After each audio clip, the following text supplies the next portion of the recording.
What's up, y'all? It's your boy DJ SpinKing. You now tuned into hotnewhiphop.com. I can never pass up and lay it down on backstrokes and let you. When I first started was when I was like 17, 18. My oldest brother used to DJ like the high school parties and stuff like that, and I just always wanted to learn.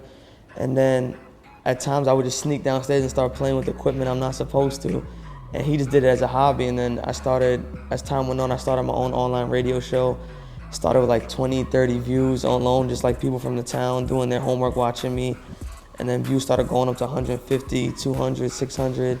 Then I started doing little house parties here and there, VFWs. What inspires me is just like when I used to see like DJ Scribbles and those type of dudes like enjoy what they do, not just DJing for the money. They really love their craft of DJing, and what they do is watch the people react to them, and that's what gives them the energy to do what they love, not just for the money. They do it because that's what they love to do. As an upcoming DJ, what I did was like, no one really knows, is I first started playing house music. I wasn't into hip hop like that. I was really into house music. And then I just, like now, if you look at my calendar, I can do so many different parties. You have to be able to brand yourself to different genres, not just stay closed-minded. You have to be open-minded and open-formatted, because that's how you get yourself bigger. A lot of people stick to just hip-hop, but hip-hop is so oversaturated. There's only so much you can do in that one genre. So you just gotta be different and be you. Don't try to do what everyone else is. Create your own path and then let people follow. You see, Mustard started off DJing, so did Drama and Khaled. Drama is the streets. Mustard makes beats for people, and Khaled is just like a mogul of an entrepreneur. So everybody plays their own different part. Me, I try to take everybody and then make my own person and become a different type of monster. Like, I talk to Drama and Mustard all the time. I talk to Drama basically every other day.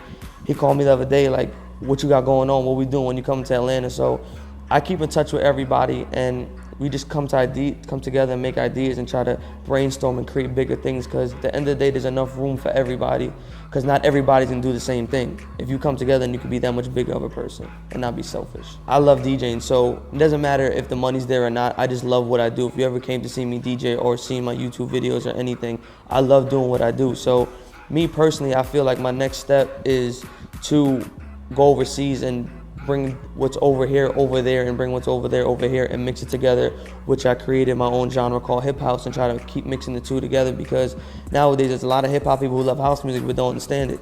There's house people who love hip hop but don't know what to listen to. So I'm trying to just mix the two and bring everything together. As I put out my first mixtape called Hip House, and then I got signed to E1, which I'm working on my album. I have my single out right now featuring Tyga, AP Ferg, Jeremih, and Velous. My thing is, I don't like to keep the people that you always hear on records together. Like, yeah, the Rick Ross and French Montana, you hear them, it's good, but you want to hear different stuff. So that's why I did Body Operator, which was a house record with Jeremih and French Montana, and you never thought you'd hear it. So that's what I'm trying to do, make artists come together that you would love to hear, but would never really get together if somebody didn't put them together, like Tyga and AP Ferg, like Jeremih and French Montana, or Jim Jones and Jeremih. So on my album, I'm working with a lot of different people. The other day, I was actually in the studio with my brother A$AP Rocky. We working on something for my album.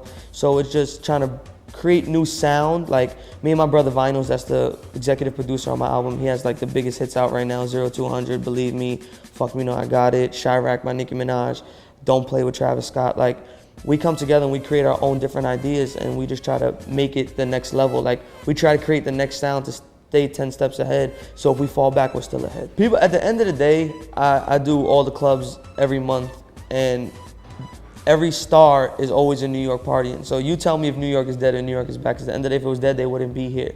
They record in New York, they do their album release in New York, we get everything first, the radio stations, everything. So at the end of the day, if it's New York artists or it's not, is New York to stay dead? No, it's not, because at the end of the day, the artists from out of town come here more than they're in North City. The other day, I was at French's house. We were playing arcades in his crib, smoking hookah.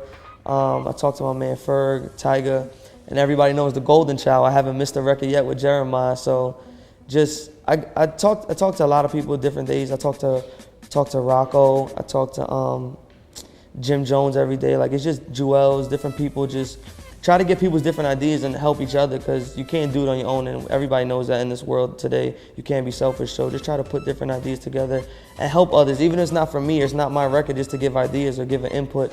It doesn't hurt. It's your boy DJ SpinKing, 21 years old, born in New York, raised in Jersey. My nationality is Guyanese. Follow me on Twitter, at Instagram, at DJ SpinKing. When I first got up with Meek, you know, I known him for a little bit, and he got locked up. Yeah, he got locked up. He did like I think like an 8-month stretch or something like that. So we're No flex. Zone. I'll tell you what he said. He said lean and H2O are the same thing to him. That's crazy. They all know better, man. B Major was actually the first person to come up with the name Bizzle for Justin. And I mean, Justin just heard it and he was always like, yeah, that's a dope.